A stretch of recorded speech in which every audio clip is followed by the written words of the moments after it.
Welcome back. We bring the conversation this time to Nigeria. Reactions have continued to trail the attack on Senator representing Anambra South Senatorial District, Ifeanyi Ubah, who over the weekend at Nkwo Enugu Ukwu in Njikoka local government area of Anambra State. Police officers and some aides of the senator were killed in the shootout with the armed militants. The senator and his escorts were reportedly ambushed by heavily armed men who opened fire on his convoy.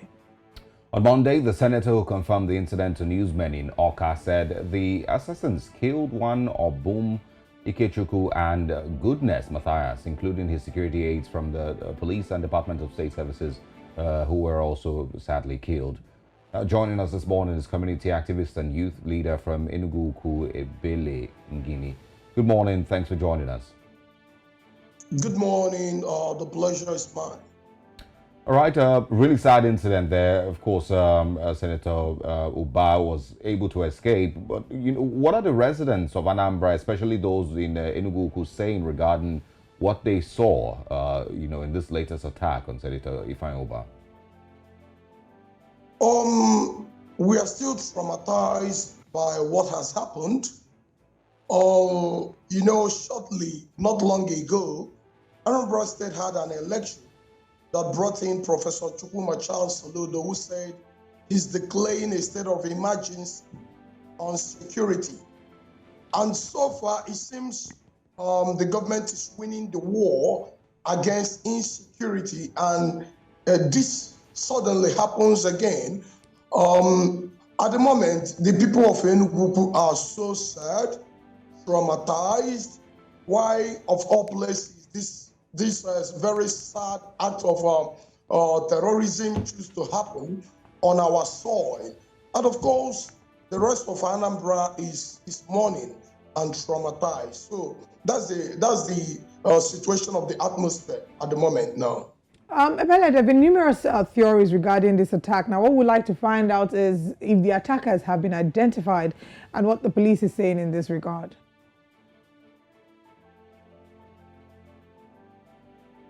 EBELE, are you able to hear us? I didn't get what you saying. I was asking if the attackers have been identified and what the police is saying as regards the attack. I wouldn't know. I'm just a private citizen, so we are just following up from the security agency, security operatives, which we are trusting to do their job.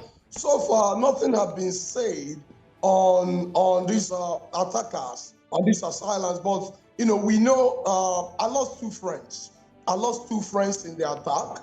Odum Ikechukwu, not Obum anyway. Odum Ikechukwu is a friend, a very close friend of mine, and also good news, a very wonderful chap, a very wonderful guy. These two guys are personal friends to me, and I am sad. But in regards to your question, the police have not come out with anything to say this is what we have on these attackers or something like that. But on good authority, I heard that one of the assailants was gone dead. But these dudes, they did a head count after the attack.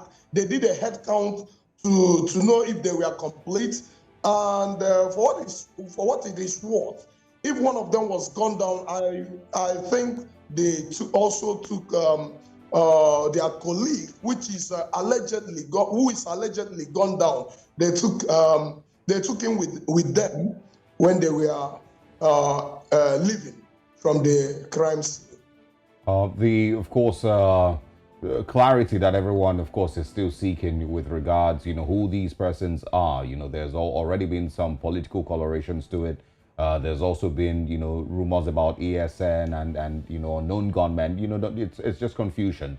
But, all of this still leads back to the insecurity in the Southeast, which seems to be getting worse day by day. What do you think the governor of Anambra State, must do? And, of course, the other governors in the Southeast, what demands would you make of them? We know what it used to be before.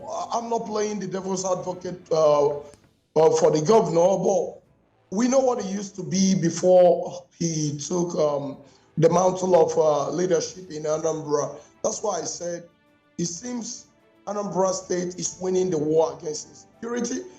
And I think we'll be putting the cart before the horse. If we are so fast to term this a political assassination, or I think we may be putting the cart before the horse, because Anambra State is not known. I beat my chest to say it.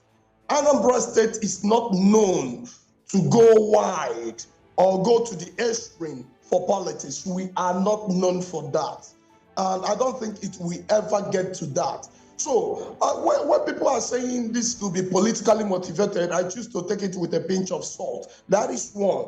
Then coming to the ESN aspect of it, I also choose to take this with a pinch of salt. Enugu, from where the incident happened to the police headquarters in Oka is just barely 5 minutes away drive. And the road is good, smooth, it's a straight road. Then again, Enugwu-Ukwu has the headquarters of the anti-cult squad in Anambra State.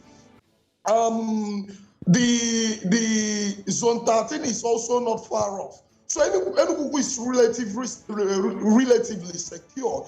This part of the town, this part of the state is not known, even in the heat, even in the very heat of ESN, motivated insecurity. Enugu has relatively remained calm. So I don't know what to term this, but for being politically motivated, I choose to take it with a pinch of salt. I would rather the police and other security agencies do their due diligence to tell us. Like I said before, I am trusting that they will do good work. All right. And I know before long, we'll get a holistic view and a holistic idea of what has happened. As we round up this call, I choose not to believe. Well, I'd like to get your thoughts on something. We know, of course, that the president is visiting Imo State to commission some projects executed by Governor Hope Uzodinma. And we also have information that there's been a sit-at-home order put in place by IPOB as Nnamdi Kanu goes to court. I'd like you to tell us how our residents reacting to that order, even after the government has said that the order will not be honored, as Imo State welcomes the president today. I believe programs like this are supposed to, also be the bedrock for the government to get the feelers and feel the pulse of the people in order to have a nation that will heal. The IPOB sit at home. Yes, there was once upon a time people used to follow it with all their heart. It wasn't cohesed until there seems to be some elements and levels of cohesion. No doubt about that. But any day that Nnamdi Kanu will be in court, take my word for it, people choose to honor that seat at home without even cohesion. So as for the president coming to Imo State to commission some projects, if the IPOB has said people should sit at home, I don't think they still need some, they don't need so much cohesion, because the people of Southeast are still seeing that we are being left out, that we have still been marginalized, and the government of the day has not done much to convince the people of Southeast that we also belong to this country. So I think people with, I think 80% of the compliance won't be as a result of people being forced or people being afraid that they will be hurt if they sit at home. Well, we'll see how it plays out. Of course, once again, our hearts go out to those, who, of course, were affected by that very, very shocking attack. And, of course, the Senator Ifeanyi Ubah also. Thank you for your time, EBELE. Thanks for joining us this morning. I was sorry for your loss as well. You mentioned that the two of them are your friends. We're really sorry for your loss. Absolutely. Thank you. Thank you.